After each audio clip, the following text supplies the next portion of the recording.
Hi friends, இன்னைக்கு once more குக்கிங்கில் நம்ம வந்து ஊளி மீன் வச்சு ஒரு சிம்பிளான மீன் குழம்பு செய்ய போகிறோம். வாங்க பார்க்கலாம். இதில் பார்த்திங்கன்னா இப்போ நம்ம வந்து புளி கரைச்சி அதில் ஊற்றிடலாம். பாருங்கள், இப்போ தக்காளி வந்து ஒரு 4 தக்காளி நான் மிக்சியில் அடித்து வச்சுருக்கேன். இதில் கொத்தமல்லி தழை போட்டிருக்கேன். இதை ஊற்றிடலாம். ஒரு ஈஸியான குழம்பு தான், சரிங்களா? இப்போ என்ன பண்ணுறோம்னா, தேங்காய், சீரகம் ஒரு 1/4 டீஸ்பூன் சீரகம் போட்டு அரைச்சி வச்சுருக்கேன். இதையும் நம்ம போடலாம். இப்போ மல்லித்தூள் பார்த்திங்கன்னா ஒரு 6 டீஸ்பூன் போட்டிருக்கேன். இதையும் போட்டுடலாம். இப்போ மிளகாத்தூள் பாருங்கள், ஒரு 2 ஸ்பூன் மிளகாத்தூளும் மஞ்சத்தூள் கொஞ்சம், இதையும் போட்டுடலாம்.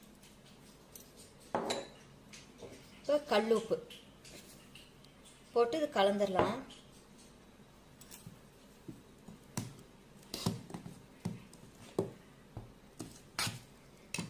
இப்போ தண்ணி ஊற்றிக்கலாம்.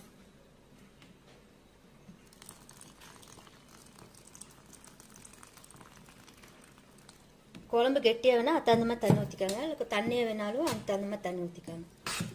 பாருங்கள், இப்போ நல்லா கலக்கிட்டோம். உப்பு காரமெல்லாம் பார்த்தோன்னா நம்ம மிளகாத்தூள் வந்து நம்ம தாளிக்கிறதுக்கு நான் கொஞ்சம் போடுவேன்.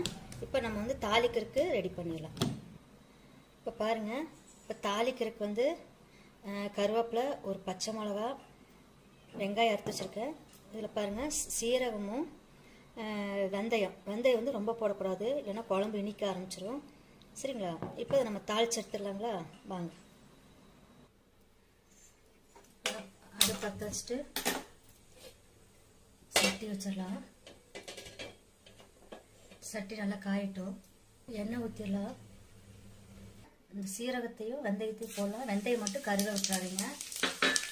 உடனே வெங்காயம் போட்டுடலாம். கருவேப்பிலை வதக்கிக்கலாம். நல்லா வதக்கணும்.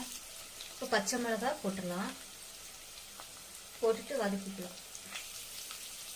இப்போ வந்து வதக்கிட்டோம். இந்த அளவுக்கு வதக்கிருக்கோம் பாருங்க வெங்காயம். இப்போ சிம்மில் வச்சுட்டு நம்ம மிளகாத்தூளை கொஞ்சம் போட்டுக்கலாம். ஒரு 2 ஸ்பூன் மிளகாத்தூள் போட்டுக்கோங்க. ஏன்னா ஏற்கனவே நம்ம மிளகாத்தூள் போட்டிருக்கோம். சிம்மில் வச்சு தான் வதக்கணும். அப்போ தான் அந்த பச்சை வாசம் போக கருகாமல் இருக்கும், சரிங்களா? அந்த நம்ம கலந்து வச்சுருக்கோம் இல்லையா இதெல்லாம் ஊற்றிடலாம்.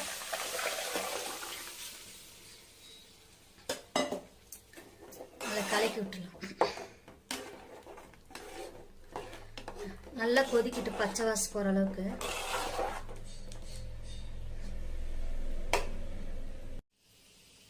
இப்போ குழம்பு நல்லா கொதிச்சிருச்சு. இப்போ நம்ம வந்து மீனை போட்டுடலாம். மீனை போட்டோன்னே நம்ம கலக்கக்கூடாது.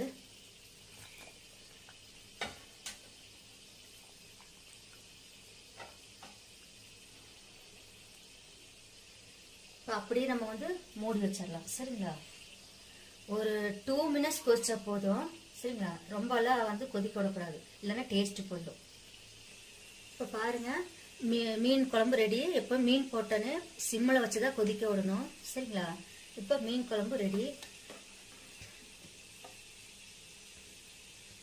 பாருங்க, சூப்பராக இருக்கும், சரி.